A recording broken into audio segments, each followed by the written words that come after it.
we are happy to conclude it with a keynote lecture by Marietta Radomska, which is titled Not Living Matters on Posthumanizing Art Practice. So Marietta let me omit a lot of details of her biography, so I will just focus on what has been approved by the keynote.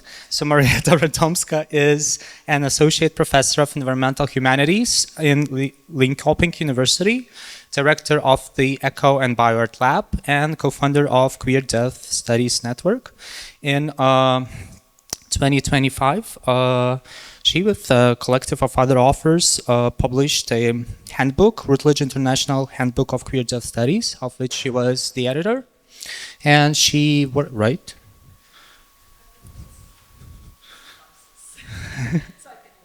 Okay, and she also, maybe just a couple of words about the interest to give a pointer to our listeners so that they know where this is moving towards. So she also works at the intersection of environmental humanities, continental philosophy, queer death studies, visual culture, contemporary art, and artistic research. So, Marietta, the floor is yours. Thank you so much. First of all, I would like to thank the wonderful, absolutely wonderful and brilliant organizers for having me. It's really an honor to be here at the symposium to contribute, and also to have this, very honorable kind of position of, in a sense, closing the symposium with my lecture. So that means a lot. So thank you very much for your trust as well. And thank you all for,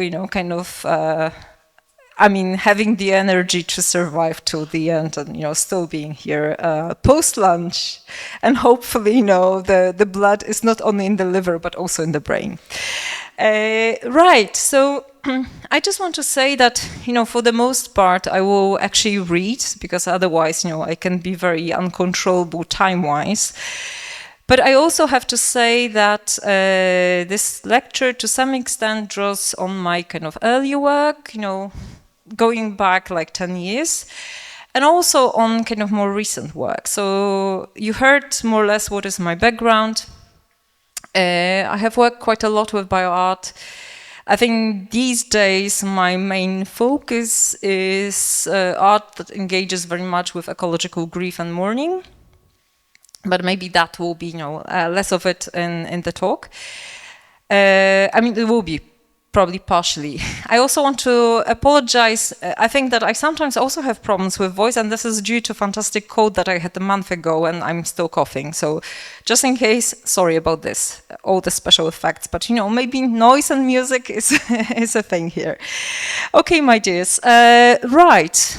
So maybe, just to have this as a structure, so more or less where you'll be kind of heading.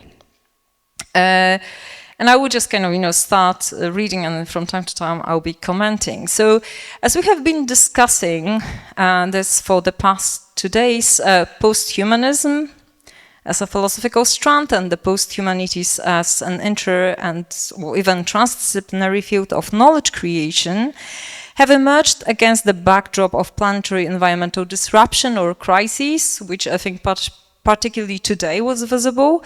Not only today, yesterday as well, but in different ways. On the one hand, and of course, a rapid technological development intervening in both life itself and the mind on the other.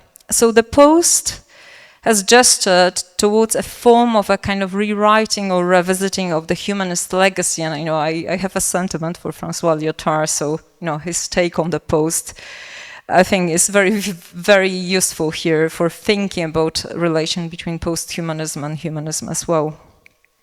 So when discussing the grounds of posthumanism and posthumanities with my own students, I usually refer them to a very concise and very short, but simultaneously very succinct text, To the Dogs, Companion Speciesism and the New Feminist Materialism from 2006 by Emanuela Rossini, which, contrary to the title, gives a brief yet very clear overview of the emergence of post-humanist thought. And, we were dancing around definitions both yesterday and today, so I think that, bringing this here doesn't hurt. And in that overview of hers points out kind of vital concerns of posthumanism, namely the reworked understanding of the subject subjectivity, the issue of relationality, and the critique of anthropocentrism and of speciesism. But of course, artists have not remained indifferent. Developing since the 1990s, in this kind of more speedy way, bioart, a form of artistic practices involving the use of biological matter and the employment of scientific methods, protocols, and tools, has challenged the distinction between representation and presentation. I'm sorry, this is my, that is so fast. Sorry, I mean, this was two slides too fast. I don't know what is going on with the keyboard here. Apologies, going back to, bioart as a form of artistic practice involving the use of biological matter and the employment of scientific methods, protocols, and tools has challenged the distinction between representation and presentation, thinking about Robert Mitchell's distinction and his work on bioart, the boundaries of art, science, and technology, and thinking about classical by now publications by Da Costa and Philip or Ingeborg Reichler, and the very cultural and philosophical framing of life and the body, and of course publications by artists like Eduardo Katz and also by Jonna Zur and Oran Katz, their book from 2023 on tissues, cultures, and art. Drawing on several examples of contemporary artists from the iconic duo of the Tissue Culture and Art project, very iconic, very also kind of pioneers of bioart, and of course I think very known to all of you. Through the works of Svenja Kratz, to installations by Margarita Pevere, among others, this lecture will zoom in on the non/living, so the kind of concept that really refers to material and conceptual node entangling processes of living and dying, growth and decay.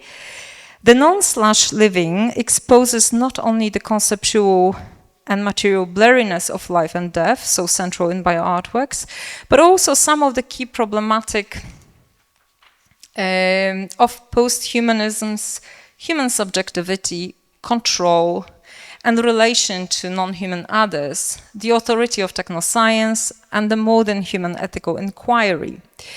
In this way, I hope to touch on what it means to posthumanize art practice, so we'll see, if I succeed in this. Before I proceed actually with a dialogue between theory and art, I would like to actually elaborate on this kind of present ethical, political, societal and environmental context, namely the conditions of the present in which we theorize and create. And I know it will feel a bit like a jump, but I hope that once I take you on this tour and lead you through it, you will see the connections and why, like tinkering with tissues is actually connected to all those matters. And maybe you are already, sensing some sort of underpinning, ethical kind of, thread. Right. Okay. So now I'm checking if I'm on the right slide. The 20th century has often been referred to as a century of death. It became increasingly clear that the manufacturing of death had reached unprecedented planetary scales. Colonial genocides and post-colonial violence, 2 world wars, the Cold War with its lingering specter of threat from radioactive waste, and the recognized since the 1970s ongoing environmental disruption manifested in the annihilation of ecosystems and landscapes, extraction of resources, and turning of certain habitats into unlivable spaces for both humans and non-humans alike. Furthermore, culturally speaking, some deaths are not even recognized as deaths in the first place. As philosopher Patricia McCormack writes, quote, "Where even statistics only occur on abolitionist pages because most humans do not see death of the non-human as death, where female death, racially motivated death, disabled death, LGBTQ death still do not seem to register as their own nations, where the anthropocentric ego is a single point of perception of the world for an individual to get through and thrive, and the earth as a series of relations will always come second to individual survival, be it as excessive or as daily struggle, unquote. So it is both crucial and urgent to zoom in on global as much as local mechanisms of necropolitics. Of course, you hear the reference to member, that exert their power over the lives and deaths of human and more than human populations, making some deaths more grievable than others.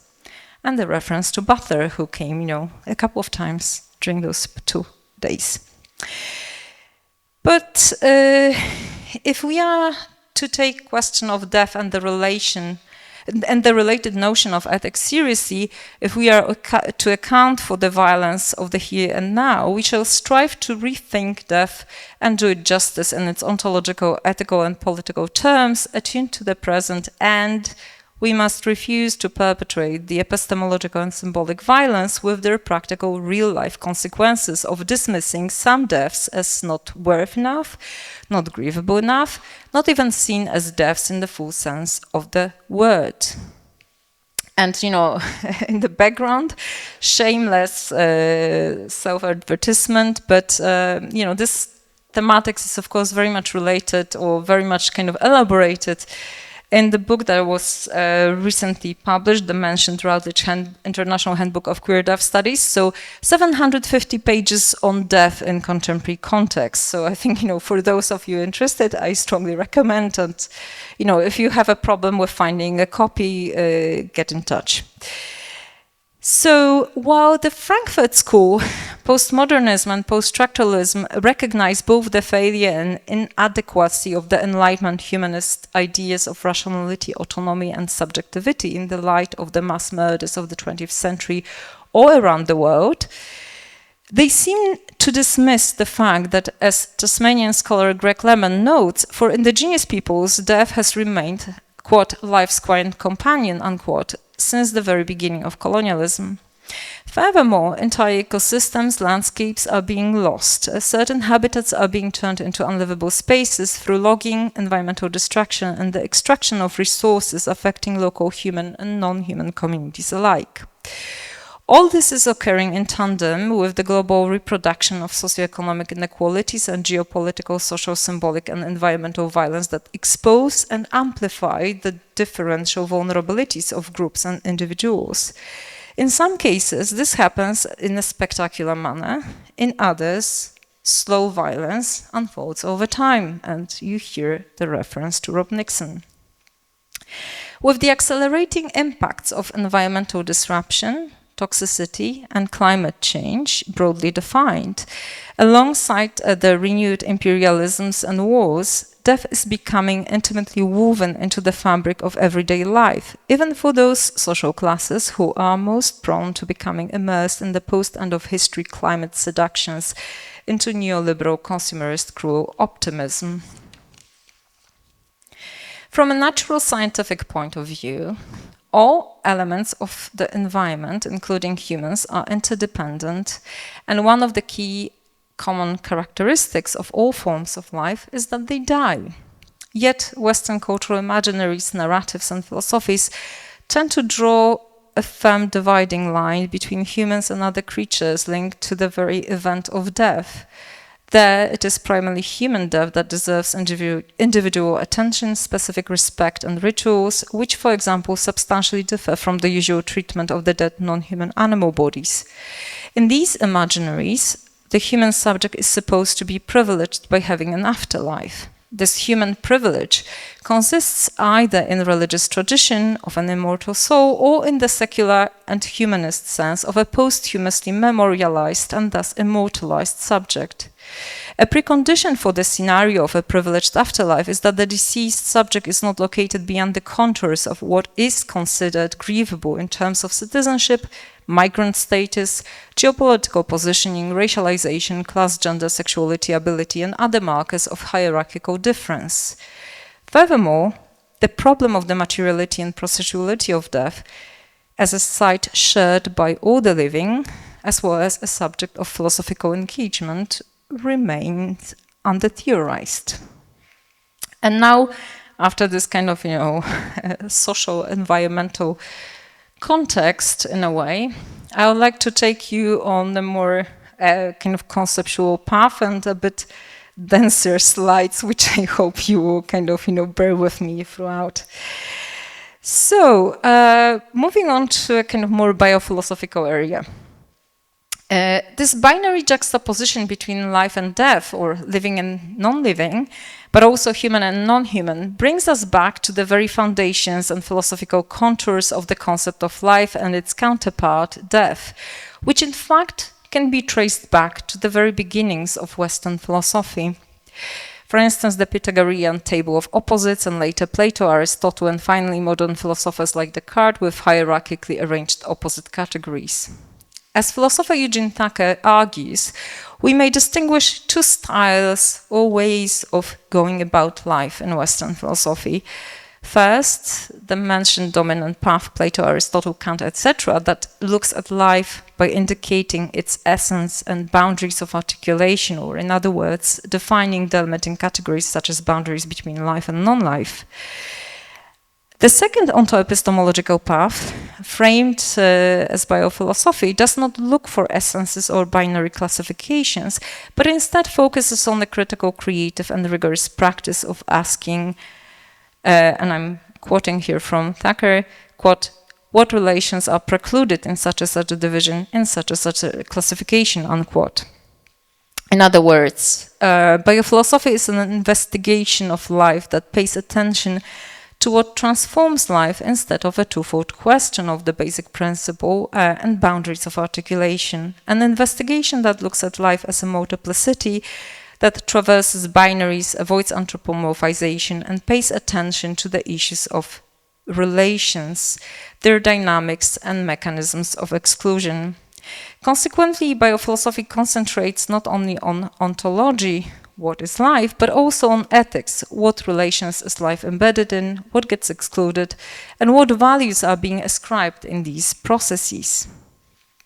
And I should also say that, in this paper, and I think in my earlier work, I think the argument around the non/living, and we'll be getting to the slashes, I think we cannot escape from the slashes since yesterday, is actually conducted in such a way that, in fact, the practice meaning the artistic practice and kind of exposure to artistic practice, that's the kind of activator of the conceptual change. And I think I really would like to emphasize this before even I jump into that area. So just kind of marking it here for you.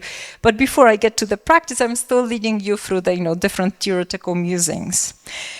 So such a mode of engagement with both life and death can be found in the work of also queer feminist philosophers, and lots of them are Deleuzian actually, in fact, namely Claire Colebrook's Queer Passive Vitalism, Patricia McCormack's Ahuman Ethics, Rosie Braidotti's Zoe, Erin Edwards' Conceptualization of the Corpse, or Sarah Enns's Terminality, to name some of the key thinkers here. The life is often conceptualized as a material force, an intensity, a form of dynamism, inventiveness, creativity, but also a potential for distraction and idleness that extend beyond the organic and directly tackle the issue of death. It is in their grounding in new materialist and queer feminist traditions of theorizing, and I don't really have the space to go into details now, that allows them to approach life by focusing on its multiplicities and also uncontainable character. Right, moving on. So, queer feminist biophilosophy addresses life as well as its counterpart, death, in both ontological and ethical terms, not by taking a certain image of life, Deleuzian term, and its attributed value as a point of departure, but instead by focusing on that which transforms life, multiplicitous differences, processes and materialities that carry a potential for generation as much as for self-destruction. Biophilosophy sees the processes of living and dying, growth and decay, not as binary oppositions, but as complex, interweaving and entangled phenomena. It entails focusing on the complexity of relationalities, intra and interactions, and connections and disconnections, instead of individual forms of life and the manners in which they may be categorized. And of course, like I can't help emphasizing, the terms that, keep on haunting us, like interaction, for instance.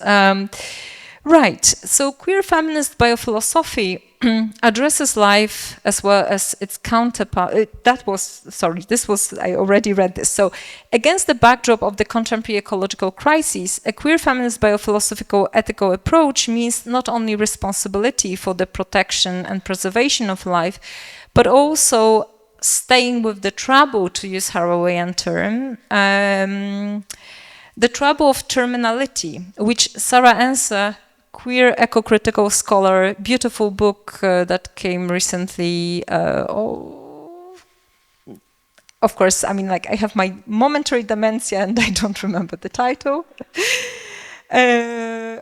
Anyway, I'll get to that. I will have a moment of recollection. Queer something, pink cover.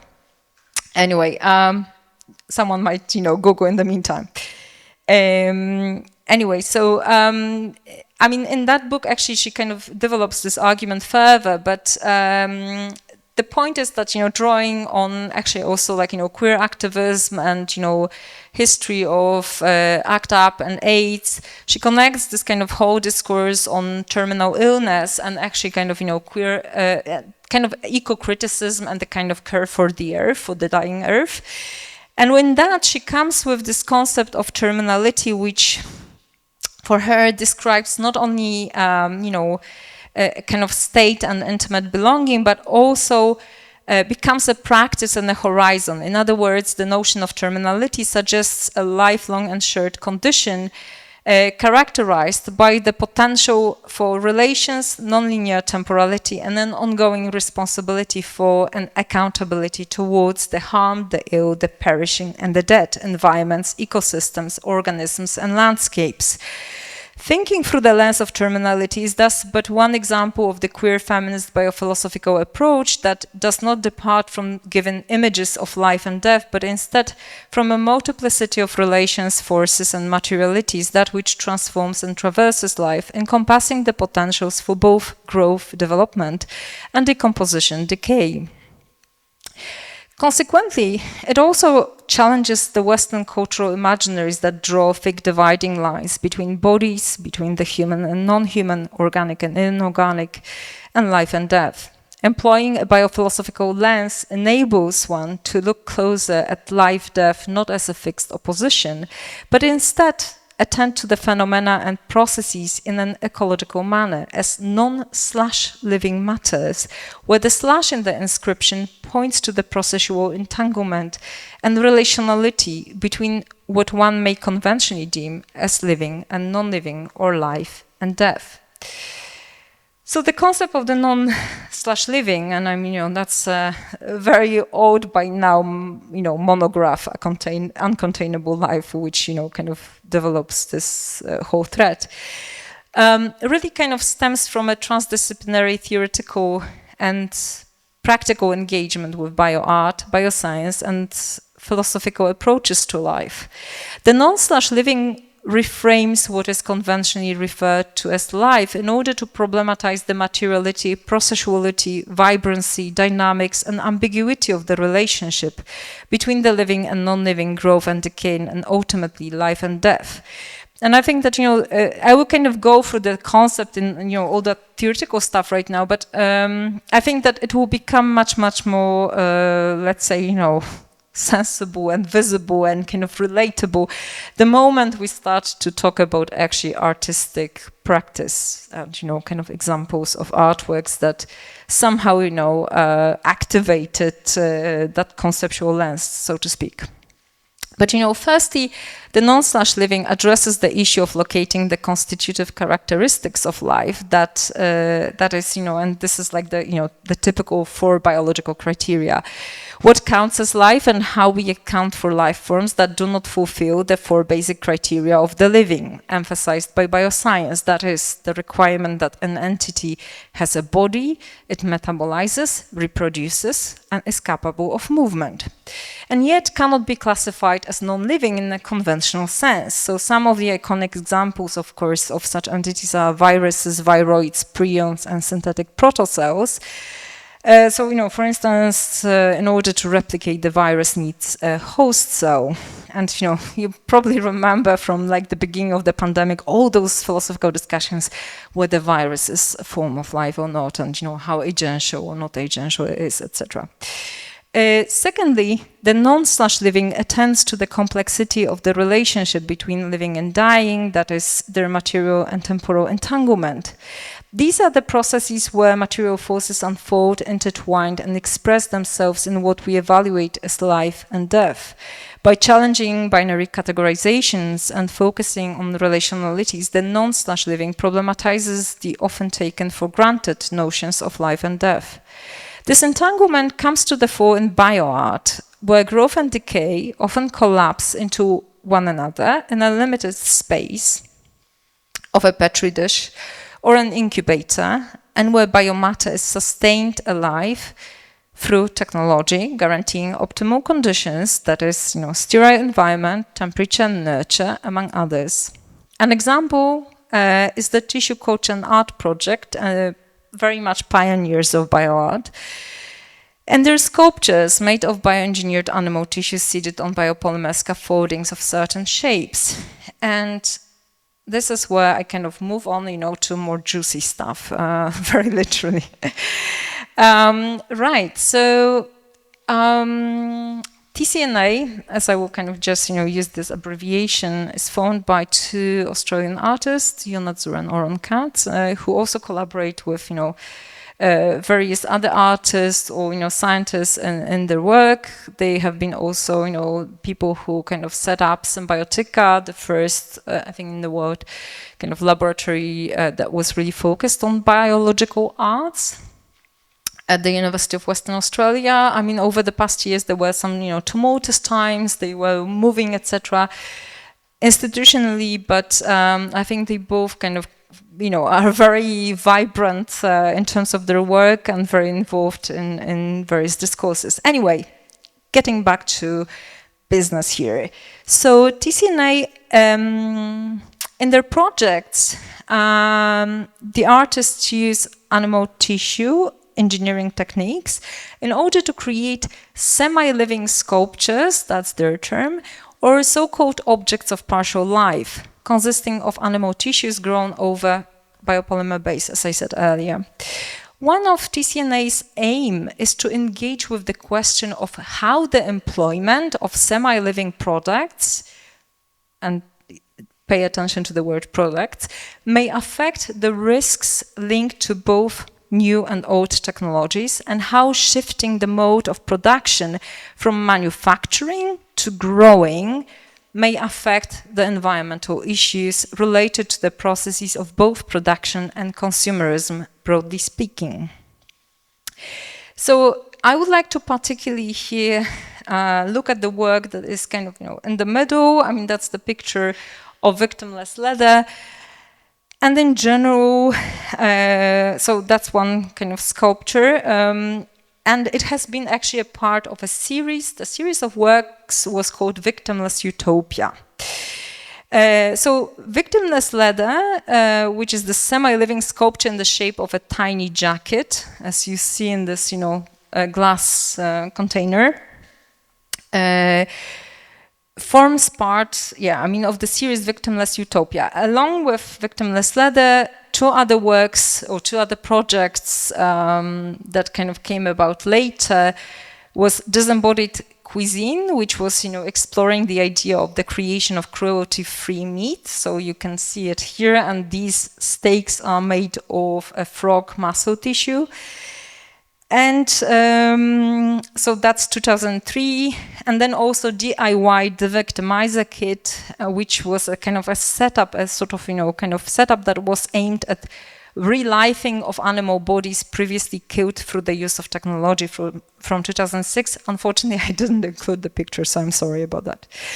Victimless Utopia has been conceptualized and designed to deal with the issues of animal consumption in the form of both meat and leather, commodification and exploitation. It exposes the biopolitical logic described by Kerry Wolf, and I'm referring to his text from 2012, that is the ongoing growth of phenomena such as industrial farming with its severe consequences for non-human animals, humans, and the environment, and how it is actually combined with a technological fascination with the idea of victimless utopia, a world in which biotechnologies, including tissue engineering and other scientific developments, guarantee the untroubled production of meat and leather without killing non-human animals.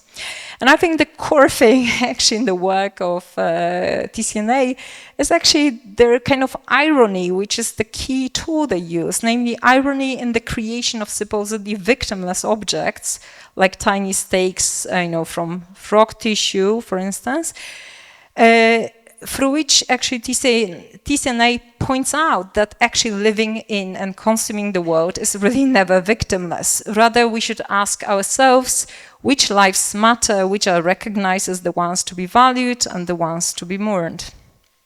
As TCNA emphasizes, animal tissue culturing requires the use of fetal bovine serum, which is produced from the blood harvested from bovine fetuses that have been removed from the bodies of slaughtered cows. So in a sense, it's a byproduct from a slaughterhouse. And of course, this is a kind of vibrant topic in relation to, I don't really have time to go into this, but years later, after their first attempts with victimless utopia, obviously the idea of growing meat in laboratory has become, a kind of a big thing for, various startups, for scientists. There has been this big project at Maastricht University and a company, Mosamid, that was trying to, grow a burger, which they did succeed. But I mean, the discourse is very much, this is meat without killing animals, but in fact that meat is produced through the use of fetal bovine serum, because, for so far, there's no viable alternative for growing those, mammal and animal tissues without ingredients that come from animals in the first place. So, like you see the kind of, the logic and the also capitalist logic that is kind of embedded in this, of course. And I think that's the kind of, also particular importance of art projects like this, because they become very much, of a kind of critical cultural tool for thinking about, things like, capitalist logic, the kind of the power mechanisms, consumption, etc. Anyway, I don't have to, explain obvious things to you, I think. But there is another kind of fun thing coming up here, and namely, between November 2009 and February 2010, TCNA showed victimless leather as part of the exhibition Medicine and Art, Imagining a Future for Life and Love at the Mori Art Museum in Tokyo.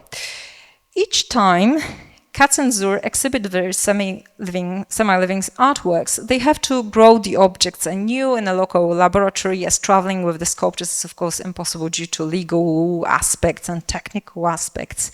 It's basically biohazard, right? The show at the Mori Museum was the 10th time TCNA presented the miniature leather jacket, reflecting upon the consumption of animal bodies in the form of leather.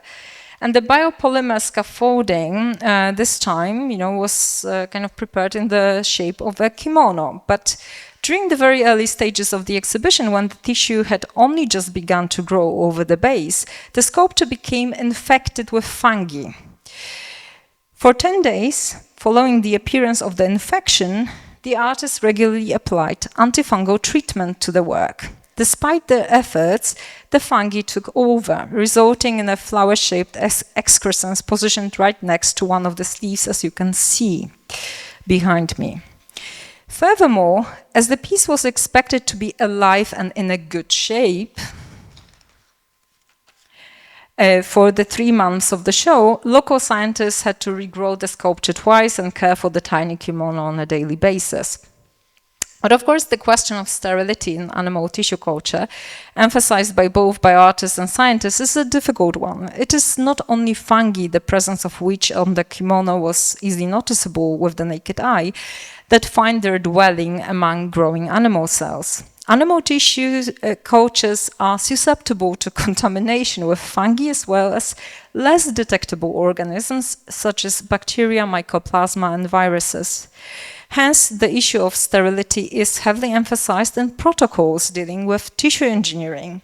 As the fungal growth on the jacket was noticed only after it had become completely visible without the employment of any optical devices, and right afterwards the antifungal treatment was applied, we do not really know if there were any other actants present in the vessel, especially because for some of them it takes a relatively long period of time for a generation to grow. It was that particular setup, the practices of creating and exhibiting bioartworks, that in this case excluded the presence of any other potential living components of the contaminated kimono, while rendering the animal tissue and the fungi meaningful. And speaking of assemblage and thinking about those theoretical frameworks, right? So, we have very much of an interaction going on here. And as you see, I'm using both Deleuze and Karen Barad, but I think that you can detect that, what I'm saying. So during the Mori exhibit, the contaminant disturbs the illusion of a neat and valuable yet living artwork. The artist frequently mentioned the Tokyo show as an anecdote to point out the impossibility of exercising complete control over life processes, a fact which they argue the popular discourses on science, designers and biotechnologists frequently fail to recognize. And I think that, TCNA often talks about this so-called engineering mindset in terms of, like in the context of dealing with biomatter in bioscience and especially biotechnology, in fact, and biodesign these days. TCNA wishes their work to disturb and fail. Art as a field, in contrast to design, for instance, does not aim to provide solutions, but instead to generate questions, to trouble the audience, and mobilize different ways of thinking and sensing. The fungal excrescence at the Tokyo show is disruptive, matter out of place that should instead be removed, neutralized, and discarded. In other words, that which exceeds the norm, which transgresses boundaries and thus appears as monstrous, needs to be tamed, captured, and disciplined. The problem is that none of these unwelcome appearances can be removed without affecting or more precisely killing an artwork. Fungi and abundant out-of-control cells, which are perceived by some of the curators, commentators, and members of the audience as waste, something excessive or invader, in scare quotes, illustrate indeterminacy, uncontrollability, and vulnerability as key features of what we deem as life. And you might also sense a reference to Margaret Schuldrich when I say vulnerability here. Although every possible measure is taken to secure optimum conditions for the growth of the tissue, it is impossible to determine all aspects of its development. There is always a risk that the tissue culture may become infected with microorganisms or grow too fast for the available space and nutrients, and that was the case in actually MoMA in New York. And you can see, I don't have time to go into details, but Museum Kills exhibit, that was the reaction from New York Times. Yes, so the semi-living sculpture does not constitute an independent entity attacked by an external enemy, the fungus. In fact, the infected tissue forms an assemblage which mutates, changes, transforms, and in which the divisions and relations between proper tissue and infecting microorganisms, as well as between processes of growth and decay, are shaped. Dealing with life in both bioscience and bioart entails the question of the control and predictability of life and the possibility of containing it within the prescribed spatio-temporal frames. Life in bioscientific and bioartistic contexts is closely entwined with the issue of waste. Meanwhile, waste, when classified as biohazardous, links back to the problem of contagion. The case of victimless leather and the TCNA's show in Tokyo tell a lot about our approach to life and the ways it is premised upon the cultural imaginaries of the monstrous. That which is different, excessive, and transgresses prescribed norms or boundaries is expected to get captured and disciplined. And think about, invasive species or, populations growing out of control of, certain species of animals or sometimes plants, actually. Anyway, our relations towards things deemed living are interlinked with the cultural notions of the contained body and clear-cut divisions between life and non-life.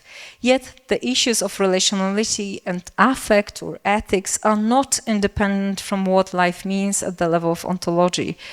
As feminist materialist theorists remind us, ethics, epistemology, and ontology are entangled with one another, and I think that was the theme from yesterday as well. So now back to kind of, the leading argument on the non/living. So the non/living is also, of course, at the center of the corpse. So we have, the level of tissues here, but when we think about actually a dead body, that's a thing too. And I mean, like the next project will be going more into the discussion of dead bodies. So the dead body of a human or non-human individual is a lively site where elements of the microbiome of the body along with other organisms flourish and continue to overtake the volume of the corpse. It is this liveliness of decomposition that leads to the perception of the dead body as abject, to use Kristeva, repulsive and simultaneously too alive and too dead.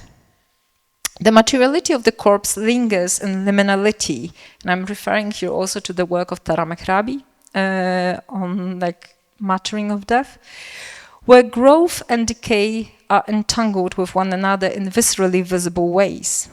Recognizing the non/living character of the corpse demands revisiting and nuancing our approaches to the dead body beyond the double focus on its abjectness or sacredness, the latter reserved for the human corpse exclusively.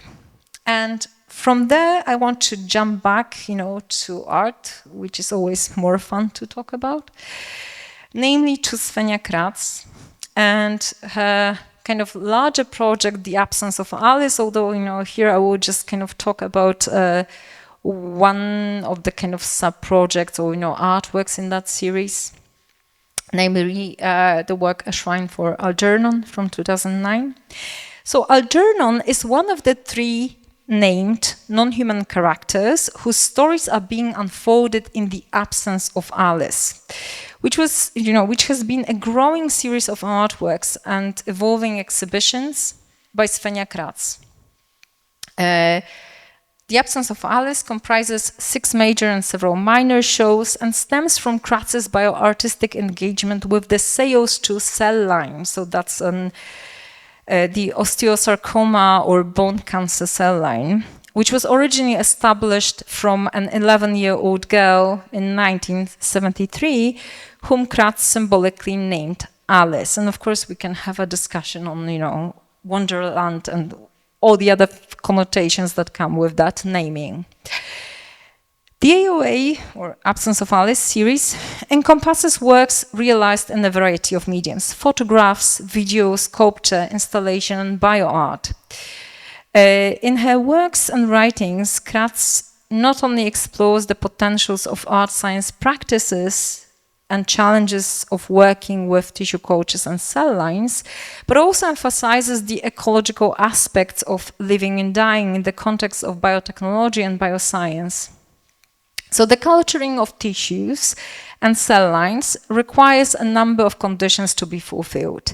In the case of SEOS2, this means sterile environment, stable temperature of 37 degrees Celsius, of course, 95% humidity, 5% carbon dioxide atmosphere, and regular procedures of cleaning and feeding.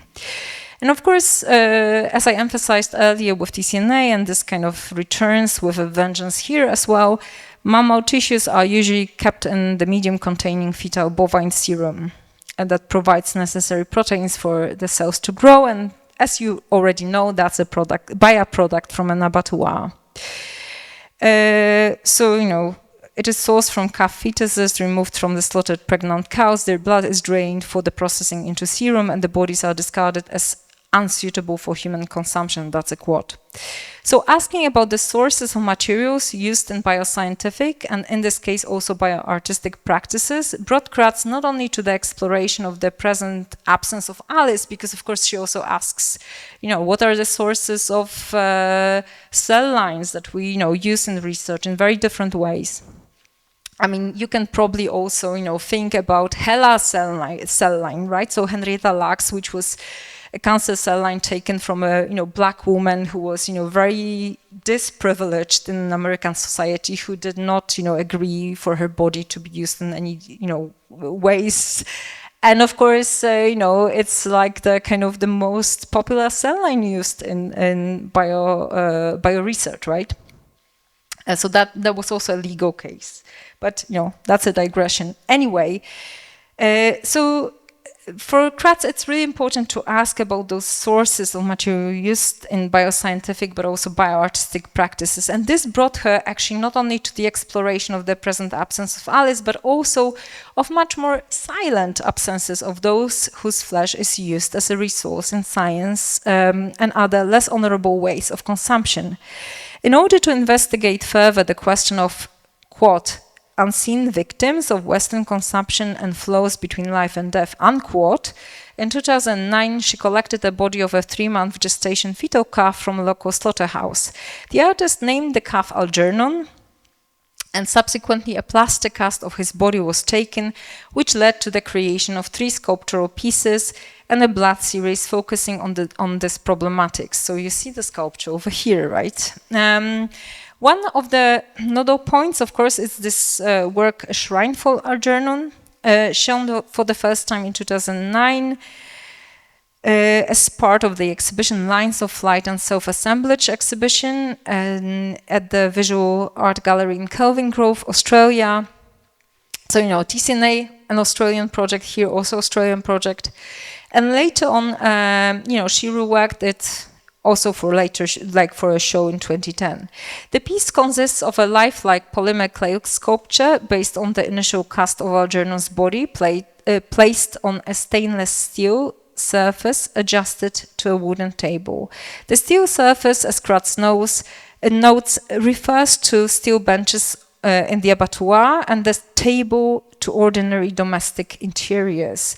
Mock blood drips from Algernon's eye onto the steel surface, and from there down to the base, forming a pool of maroon blood in which the shape of Alice's face is visible. So, I mean, she also uses, a lot of kind of,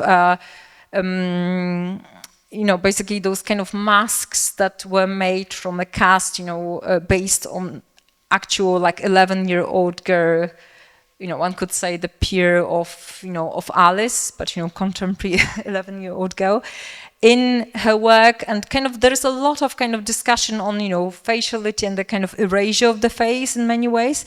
So this kind of pool of blood, I mean, there is a a kind of a face there. Anyway, back to the text. So there is a lot that could be said here, of course. But the pool of blood is edged with green growth, which, according to Kratz, aims to symbolize a potential for scientific development linked to tissue engineering and the use of FBS.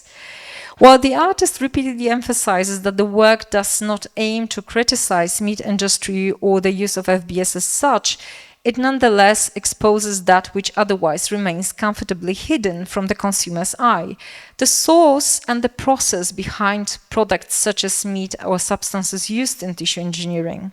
By giving Algernon a name and a story, she moves him from the context where animal bodies are destroyed, that is slaughterhouse, to the context where, through being given an identity and perhaps a subjectivity, his tiny body is perceived as dead, not only destroyed and removed, and his death becomes a question to think through. In this way, the project tackles the ethical ontology of death in which the Western cultural imaginaries are grounded. Simultaneously, Alice's absence is unfolded and documented through the entanglements of living and dying biomatter. Yet, the death of Algernon and the deaths hidden behind the processes of consumerism are also open up the problem of death in a more than human sense more broadly. And I will kind of cut this here in a way and move back to this kind of, philosophical musings a little bit.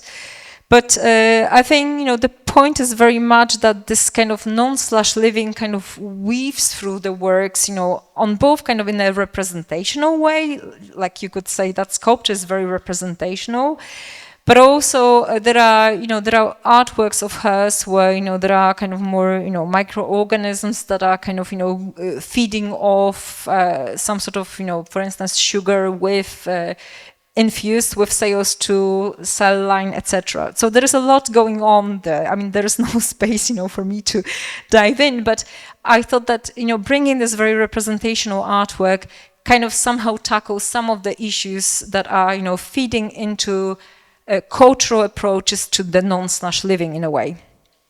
Okay, moving on. So an entanglement of the living and non-living with a dash, organic and inorganic matter and life and death calls for an ontology that could account for its own flat, non-hierarchical character on the one hand and its multiplicity of processual differences on the other. While a non-hierarchical ontology perhaps might be desirable, it cannot be accompanied by flat ethics or ethical politics, as feminist scholars such as, for instance, Stacia Lime or Nina Licke emphasize. The non/living as an ontology takes multiplicities of processual differences seriously by drawing on the life-death enmeshment theorized by Deleuze as radical immanence. Calling immanence radical suggests that it cannot be contained within anything else but itself. Here, Deleuze's approach is anchored in Spinoza's notion of ethics, in which all entities and events are diverse expressions of one substance equated with life. And of course, this is also a very special reading of Spinoza, right? From a Spinozian point of view, there is no transcendent source of transformation. Instead, there is one radically immanent and non/living substance that expresses itself in a multiplicity of relationalities, neither immutable nor rigid, but unfolding through modulations and affects. So this kind of conceptualizations are also serve as an inspiration for feminist philosophers. Rosie Braidotti's formulation of Zoe, Claire Colebrook's reading of passive vitalism, McCormack's theorization of ahuman ethics defined as, quote, indescribable relations and connectivities seeking in secret and silence and invisibility and never arriving at the sought. They are instigated by the life we must immanently live in order to respect the death that we perpetrate, unquote. While grounded in and indebted to this queer feminist biophilosophical tradition, the concept of the non/living brings bioartistic and bioscientific practices and discourses as key partners in dialogue, and in fact, very much catalysts for philosophical understandings, or for those arguments that we are trying to make. And actually, from here, I think that I have more or less, 7 minutes to the end. I want to say that from here, I want us to take us. So I'm aware of time flying, by the way. I want to take us actually into the third artist, the third case. Hopefully. Okay, I'm just checking my connection with video, and I want to say a few words. So Margherita Pavera is an Italian and German artist based in Berlin. She has been working a lot with bioart, performance art, body art, with the kind of having her roots and her kind of commitment, or identifying as a kind of somehow, growing out of the legacy of people like Kira O'Reilly, or maybe even Ronathi. So really kind of, maybe not, not all of that will be visible here, but I wanted to bring actually, so currently she works a lot with wildfires, ecological grief, and the kind of bodily connection to that.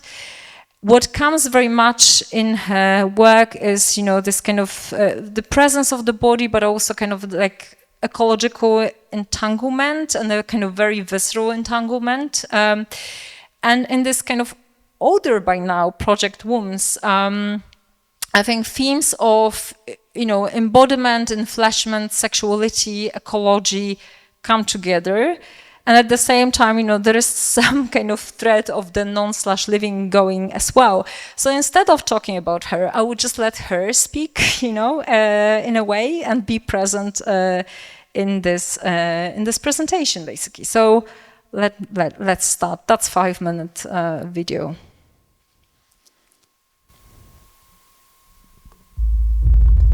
Bodies are unsealed, unstable, leaky.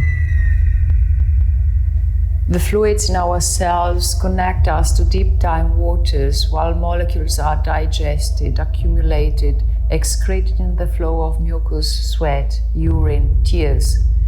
Our leaky materiality entwines our everyday choices with a multitude of other bodies, living and non/living, human and more than human, in bonds of mutual vulnerability.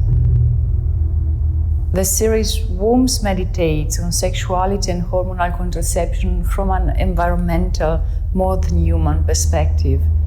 The project propagates through interconnected interventions featuring biological art, performance, and photography, and was developed over the course of several years. The project reclaims the importance of hormonal contraception and therapy.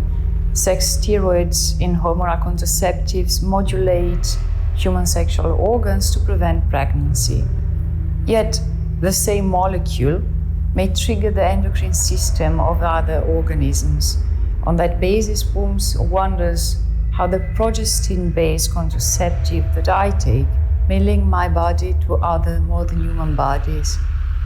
By reclaiming vulnerability and toxic embodiment, Wombs prompts a critical rethinking of sexuality and contraception as a human-only experience enclosed in one's own body.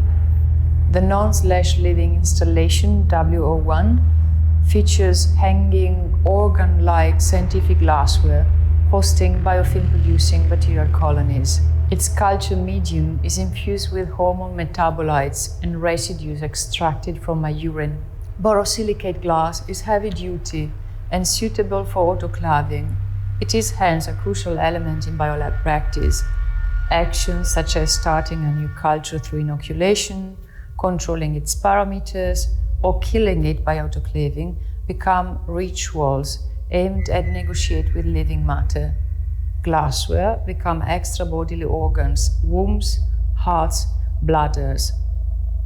In W02 and W03, terrestrial slugs are hermaphroditic allies in the exploration of inner and outer ecology of fleshy desire. Commonly considered pests to be exterminated, different slug species display elaborate mating behaviors such as hanging choreographies or shooting love darts into the partner's bodies.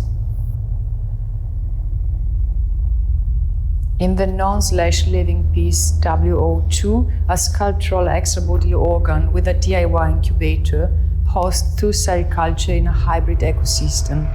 My vaginal epithelial cells and slug egg cells share growth medium, communicate chemically through it, and stage a dance of the two organisms at that cellular level. The hybrid cell culture is prepared in the biolab in sterile conditions, and then placed in the distorted scientific glassware for the exhibition. The distorted glassware in W02 celebrates the vulnerable negotiation with living matter and scientific tools in the biolab. In the photographic series W03, a slug named Branco is a hermaphroditic ally in the exploration of possible hormonal bonds. In the performance for camera, I offer stillness by laying on the floor, while Branco slid on the skin in a silent interplay of mucus texture, bones, and cavities. Wombs interweaves queer ecologies and bioart and performance practice. It takes on the feminist idea of leaky bodies, bodies that are never sealed nor fully enclosed, vulnerable, and contextualize it in today's surging environmental disruption. Yet it counters narrations of purity that still surround common ideas of nature and reclaims the radical openness of bodies, of human and more than human kinds. The project WOMS is an invitation to embrace vulnerability as a contemporary political and ethical gesture.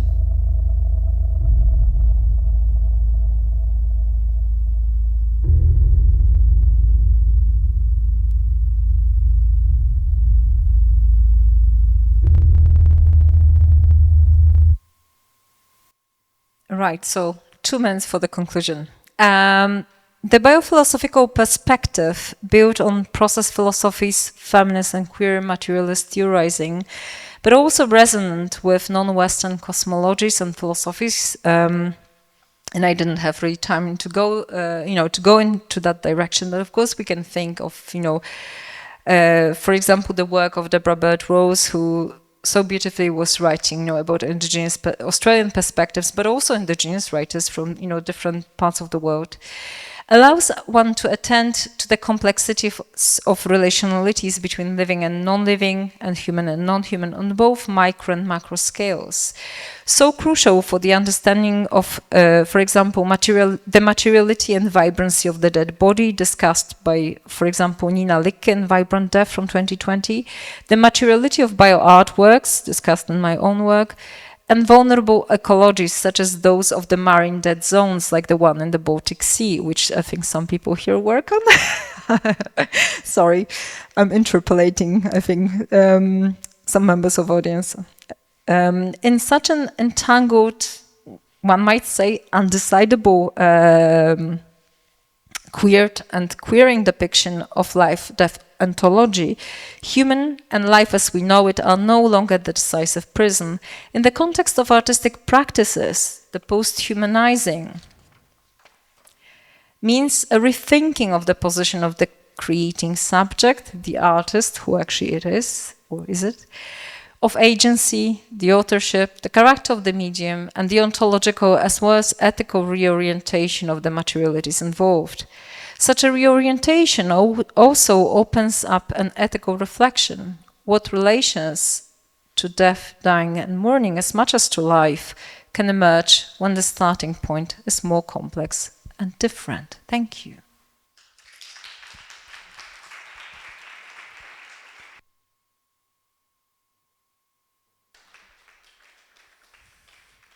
Thank you, Marietta, very much for such a multi-layered lecture. So let's move on to the Q&A part. Questions?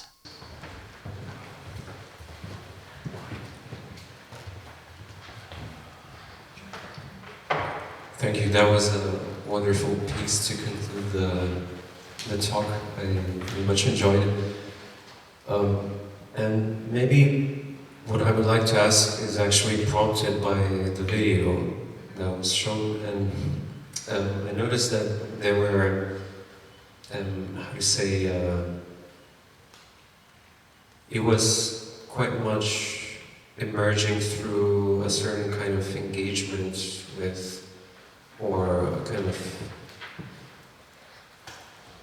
pondering on medical technologies and the sort of intermeshing of human and non-human biological systems. And then I was wondering if you could elaborate a little bit on this sort of aspect of both sort of convergence of human and non-human biological systems, and then at the same time its connection on medical technologies, or perhaps medical infrastructures, in regards to what you said about the life and non-life, and all the rest of the arguments that you presented in the talk. Thank you so much. Yeah, I mean, I think that the question sort of touches the sort of key issue, in a sense that we wouldn't probably talk about bioart in that kind of way, but for the technological engagement, meaning that as much as yesterday we were more on the kind of digital side of things, I think today, probably not only in my talk, but I mean, we got much more into biotechnologies, and which I so I mean, I don't want to kind of, oversimplify in a sense, because of course, scientists and biotechnologists have also very differing, kind of takes on this. But I think what really comes with artistic, so one thing is of course that the artwork wouldn't happen but for the use and engagement with biotechnologies and medical technologies, because I think I take it a little bit together in a way.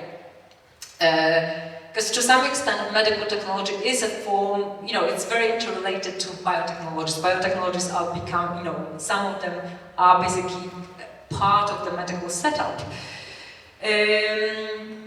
And I think that both this piece, although it is specific in a certain character, because it also takes a certain focus on hormonal therapy or contraception, because I mean, it can also be any other hormonal therapy, because with urine things get to environments.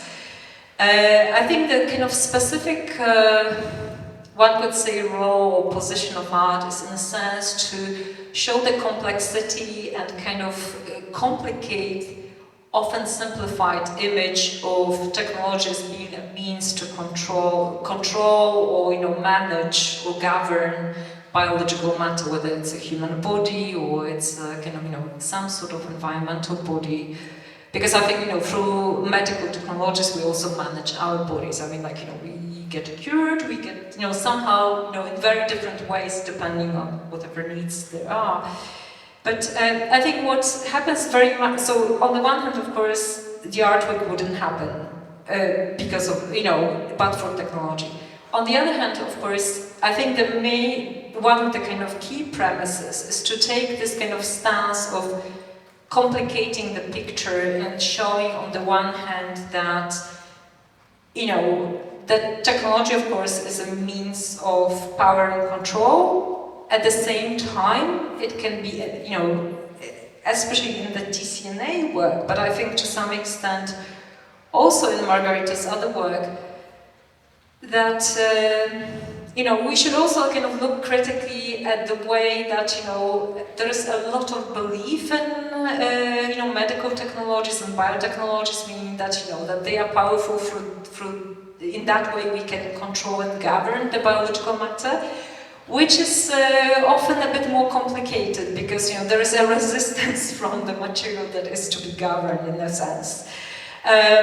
So yeah, I mean there is some sort of entanglement in all those works between technology and biomatter. At the same time, I think the works try to really kind of expose both the mechanisms of power and governance, and at the same time the kind of resistance from biological matter, and as well as the kind of entwinement between, technologies are not neutral. They are also mechanisms of power in the sense that knowledge power, but also are used by various actors in society in different ways. I mean, medical technologies have been, an element of biopolitics in very different ways. If we get into the topics of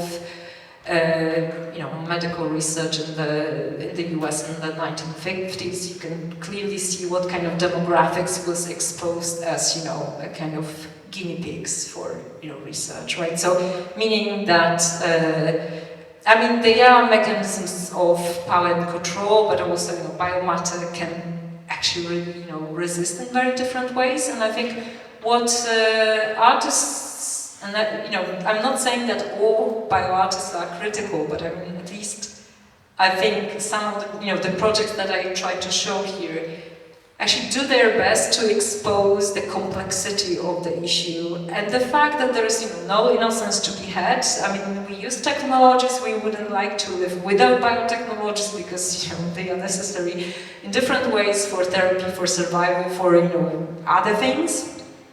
At the same time, they are not neutral. They can be, also tools for various kind of interventions that are not necessarily something that we always would like to approve. Am I answering your question? Cool. Thank you.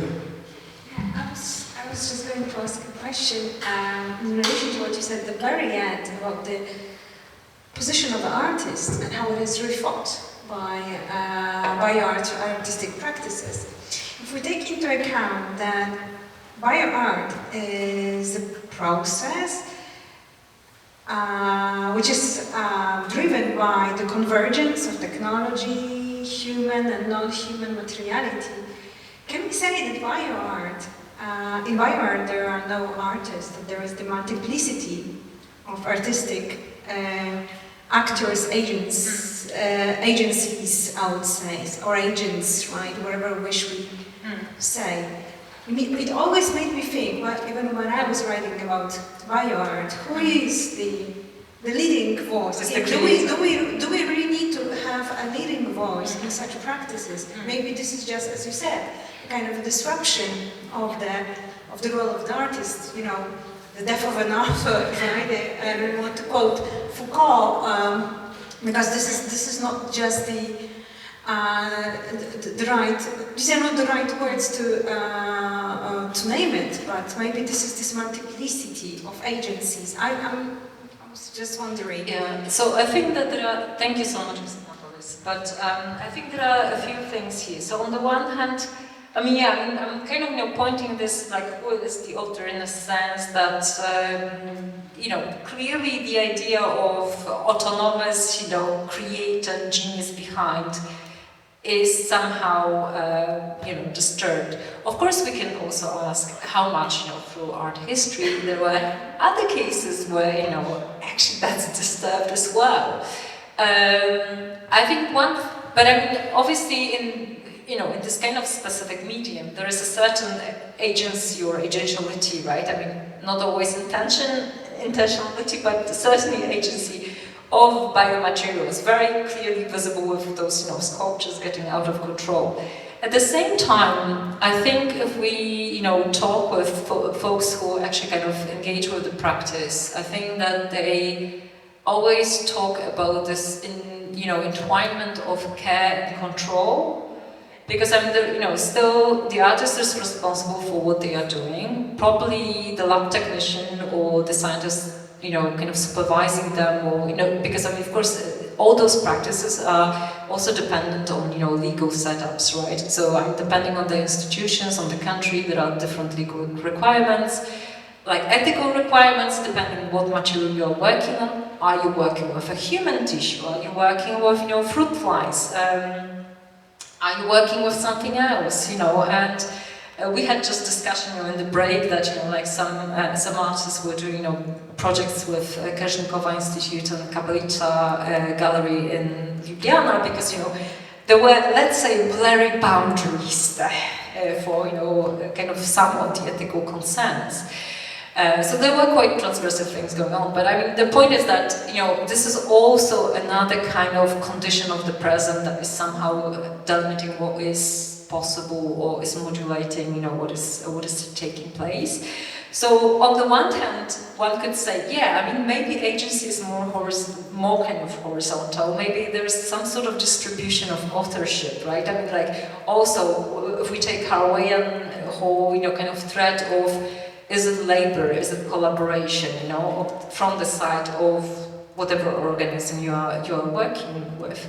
On the other hand, there's still someone who holds responsibility, who holds the final kind of say and control, which means that if something goes wrong, someone will kind of, you know, put this as biohazard and incinerate the whole thing, right? So I think very complicated, but thank you. I think it's a brilliant question, brilliant point, you know, to open up and kind of, you know, think through. So I think that maybe this talk is more of a provocation. Some things, you know, have been digested a long time ago. Some things I think that, you know, when they interact with this setup, this assemblage here of people, you know, like there are also kind of new ideas or, you know, other kind of angles coming to the fore.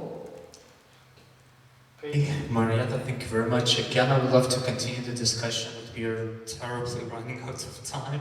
So for another round of